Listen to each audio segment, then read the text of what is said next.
আজকের এই মুহূর্তে বিশেষভাবে মনে পড়ছে আমাদের বিপ্লবী সহযোদ্ধা হাদির শরীফ উসমান বিন হাদির কথা। সে ছিল বাংলাদেশের জনগণের জীবন্ত কণ্ঠ। সে নিজেই ছিল একটা বিপ্লব, একটা বিপ্লবের আইকন। তাকে কারা হত্যা করেছে জনগণ তা বুঝে। আমরা তার বিচার চাই। তার বিচারটা যদি জনগণ দেখতে পায়,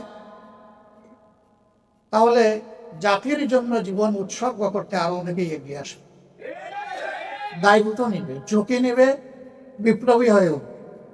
কিন্তু এই বিচারকে যদি ধামা চাপা দেওয়া হয়, তাহলে দেশে বিপ্লবীর জন্ম হবে না।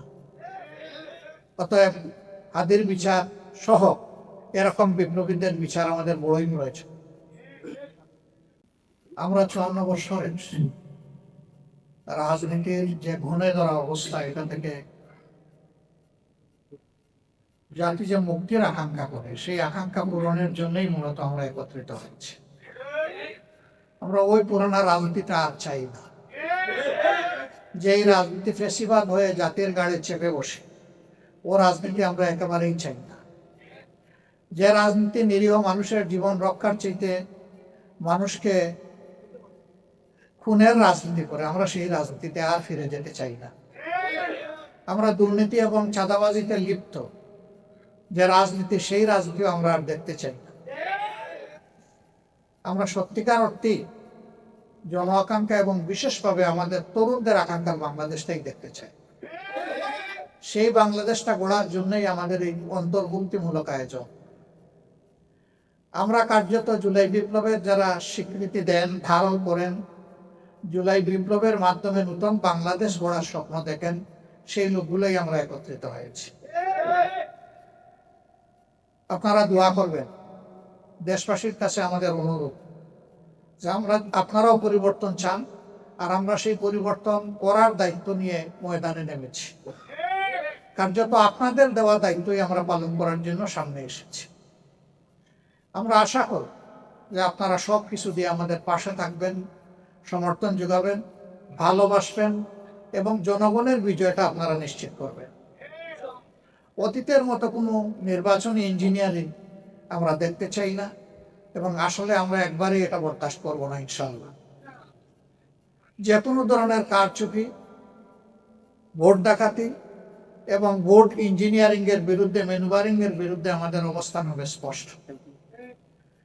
এদেশের যে যুব সমাজ তিনটা নির্বাচনে ভোট দেওয়ার বয়স হওয়া সত্ত্বেও একটা ভোটও দিতে পারল না, আমরা তাদের ভোটটা নিশ্চিত করতে চাই। যুব সমাজ, তোমাদের ভোট তোমরা দেওয়ার জন্য ভোট থেকে বের হয়ে আসবা এবং তোমাদের ভোটের হিসাব নিয়ে তোমরা ঘরে ফিরবা। আমরা তোমাদের সাথে থাকবো ইনশাআল্লাহ। আজকে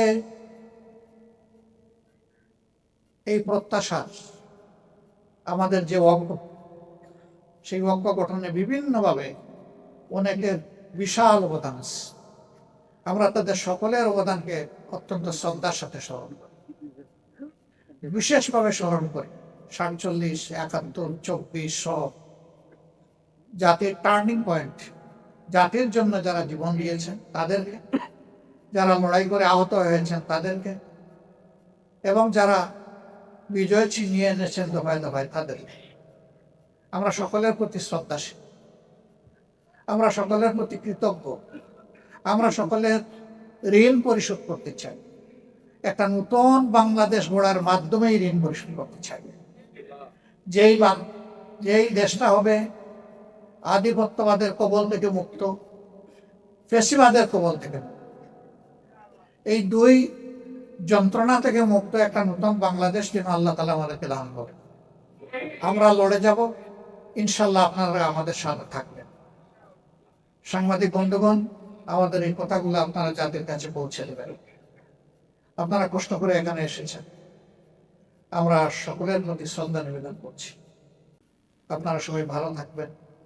আল্লাহ তাআলা আমাদের দেশের প্রতি রহম করুন, শান্তির ফয়সালা দান করুন। আগামী 12 ফেব্রুয়ারির নির্বাচনটা জনগণের আকাঙ্ক্ষার নির্বাচনে সুষ্ঠু নির্বাচনে পরিণত হোক এবং সেই সুষ্ঠু নির্বাচনের মধ্য দিয়ে একটি সোনালী সমাজ বিনির্মাণের নতুন চাপটা রচনা হোক।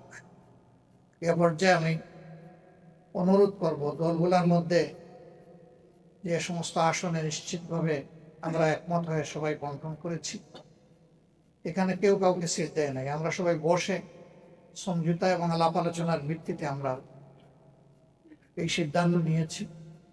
আগেই বলা হয়েছে যে এই সিদ্ধান্তের পরে যাকে যেখানে দেওয়া হয়েছে তারা আমাদের 11 দলের এবং প্রত্যাশার দেশবাসীর ক্যান্ডিডেট। আমরা তাদের পাশে থাকব, বিজয়ের জন্য একসাথে লড়াই করব এবং প্রিয় দেশবাসীকে আমাদের পাশে দাঁড়ানোর জন্য আহ্বান জানাব। তো এ পর্যায়ে আপনাদেরকে তা অবহিত করছেন বাংলাদেশ জামাত ইসলামের নায়েবে আমির, যিনি এই কাজে প্রচুর সময় দিয়েছেন অসুস্থ হওয়া সত্ত্বেও, এমনকি হাসপাতালের বেডে থেকেও তিনি এই কাজটা করেছেন দিন রাত অবিরত। আমরা দোয়া করি আল্লাহ তাআলা তাকে সুস্থ করে দিন। উপস্থিত নেতৃবৃন্দের মধ্যে যারা অসুস্থ আছেন তাদের সবাইকে আল্লাহ তাআলা সুস্থতার নিয়ামত দান। এবার আপনাদের সামনে আসনগুলার বিষয়ে ঘোষণা দিবেন জনাব ডক্টর সৈয়দ আব্দুল্লাহ মোহাম্মদ। বিসমিল্লাহির রহমানির রহিম। নাহমাদুহু ওয়া নুসাল্লি আলা রাসূলিল্লাহ। মাননীয় সভাপতি, অন্যান্য জাতীয় নেতৃবৃন্দ এবং আজকের উপস্থিত সম্মানিত সাংবাদিক, আসসালামু আলাইকুম ওয়া রাহমাতুল্লাহ। এই নির্বাচনটি অতীতের নির্বাচনের মতো নয়। অতীতের নির্বাচনগুলো ছিল শুধুমাত্র ক্ষমতার পালাবদলের জন্য, একদল কোন দল বেশি ভোট পাবে সেইভাবে যাবে। কিন্তু আমাদের এই নির্বাচনটি হচ্ছে আমাদের অস্তিত্ব রক্ষার একটি নির্বাচন। আমরা জুলাই বিপ্লবের মাধ্যমে যে ফ্যাসিবাদ এবং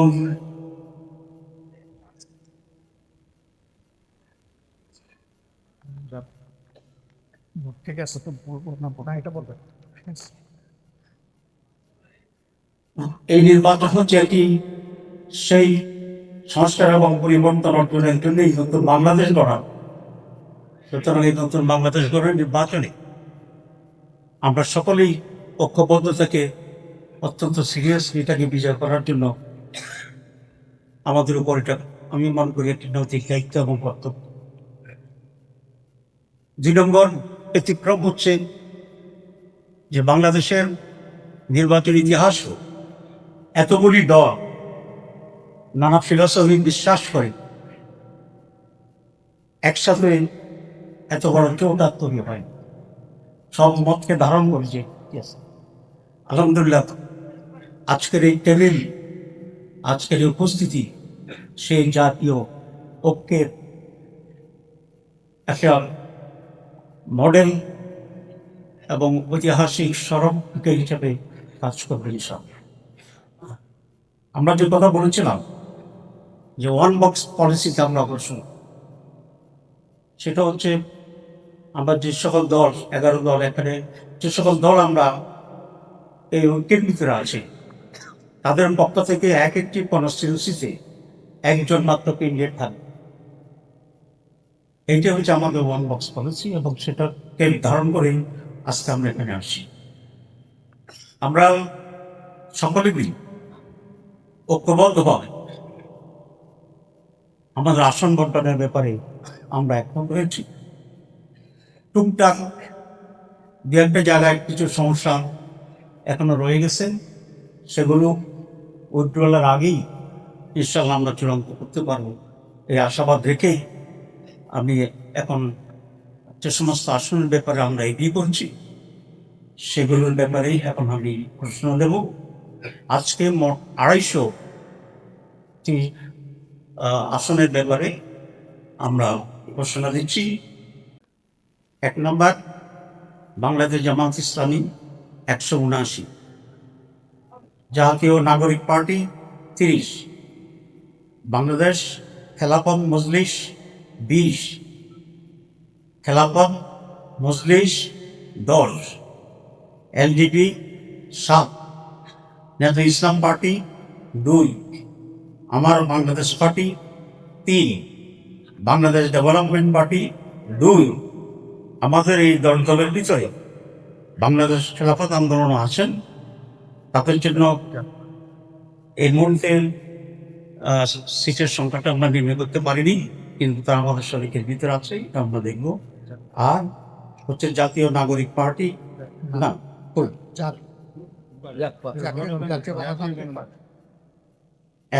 এখানে জাফর নামটা লেখা হয়নি, বলছি আরেকবার বলছি। এবং আমাদের এখানে জাফর প্রতিনিধিত্ব আছে, এটিও আমরা এখনো সংখ্যা বা ইস্যুটা চর্চা করিনি, এটা আমরা একইভাবে সেটা নিয়ে আলোচনা করবো ইনশাআল্লাহ। তো আমি আবার রিপিট করছি, খেলাফত আন্দোলন তো বলেছি, বাংলাদেশ জামাত ইসলামী 179, জাতীয় নাগরিক পার্টি 30, বাংলাদেশ খেলাফত মজলিস 20, খেলাফত মজলিস 10, এলডিপি 7, জাতীয় ইসলাম পার্টি 2, আমার Bangladesh party 3, Bangladesh development party 2। এই হচ্ছে এই পর্যন্ত আমাদের আসন কনফার্ম করা যেগুলো, সেগুলো আমরা ঘোষণা করলাম। বাকি আসনগুলোই আমাদের আরো যারা শহীদরা আছে, আমরা আশা করি ওনারা এখানে ঐক্যমত্যের ভিত্তিতে ওনারাও আমাদের সাথে থাকবেন, এবং তখন আমরা ওনাদের আসনগুলো যেগুলো বাকি আছে সেসব সে আপনাদেরকে অবহিত করবো ইনশাআল্লাহ। সবাইকে ধন্যবাদ।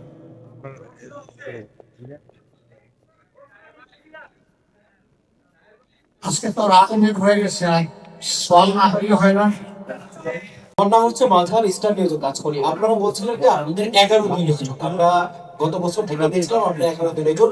আজকে আপনারা যারা বসে আছেন, এই আসলে একটা পার্টি নেই, যেহেতু আপনারা বলছেন 11 দিন নিয়োজন, এই পার্টি না আসার কারণ কি, এর মাধ্যমে আপনাদের জোটে ভাঙনের আভাস কিনা? এক হাতটা বিষয় হচ্ছে আপনারা বলছেন ওয়ান বক্স পলিসি, আপনি একটা করেন আর অন্যদেরকে সুযোগ দেন, এটাতেই এটাতেই থামেন, 1 নম্বরে থামেন আপনি।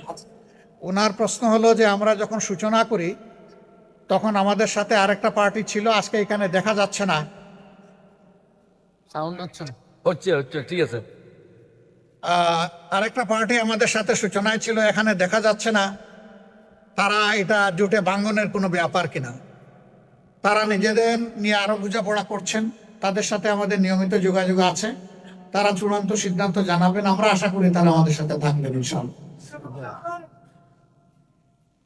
তো আপনারা বলছেন যে অন বক্স পলিসি, আসলে যেহেতু আপনাদের এটা প্রথম এতদিন ধরে যে জোটটাকে নিয়ে আপনারা আগাচ্ছিলেন আর কি, এই জোটটা 10 দল থেকে 11 দল, এবং মোটামুটি ভাবে যারা এই ঐক্যের ব্যাপারে শুরু থেকে আপনাদের সাথে একদমই, আপনি এটা রিপিট করবেন না, আপনি কি বলতে চান সেটা বলেন।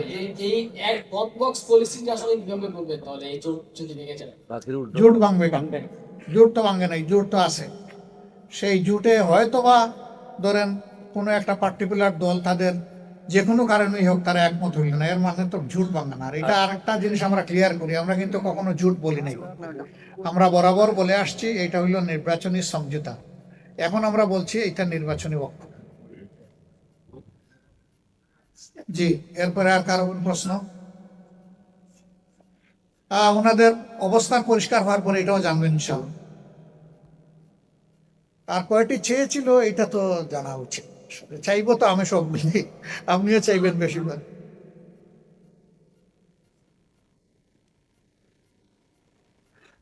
আমরা সবাই সবার সাথে আছি। আপনাদের এটা ইসলামী জোট ছিল, আজকে সাথে সাথে যারা বসে আছেন অনেকেই ইসলাম পন্থী রাজনীতি করেন। এটা তো আপনাদের ইসলাম পন্থীদের ওয়ান বক্স পলিসি দিয়ে শুরু হয়েছিল, এখনো আপনারা ওয়ান বক্স পলিসিতে আছেন। হচ্ছে দেখেন আপনি সেটা সঠিক না পুরাপুরি। আমরা সব ধরনের দল নিয়েছিলাম, জাকপা ইসলামী দল না তো, বিডিপি ইসলামী দল না, তারা তো শুরু থেকেই ছিল। আমরা মূল থেকে যেভাবে ছিলাম, জাস্ট এটার এক্সটেনশন হয়েছে, এর বেশি কিছু হয়নি।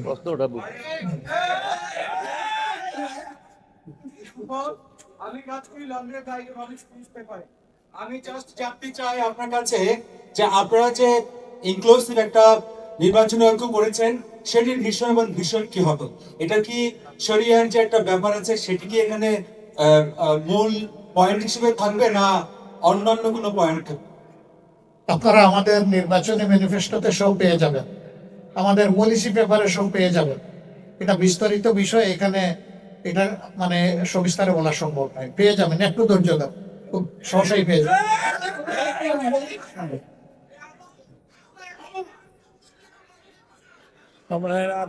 আমার মনে হয় যে চমৎকার চমৎকার প্রশ্নগুলো সবার পক্ষ থেকে এসেছে।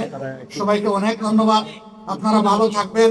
একসাথে জাতিগতনে আমরা সমান্তরাল লড়াই আল্লাহ হাফেজ। জিন্দাবাদ।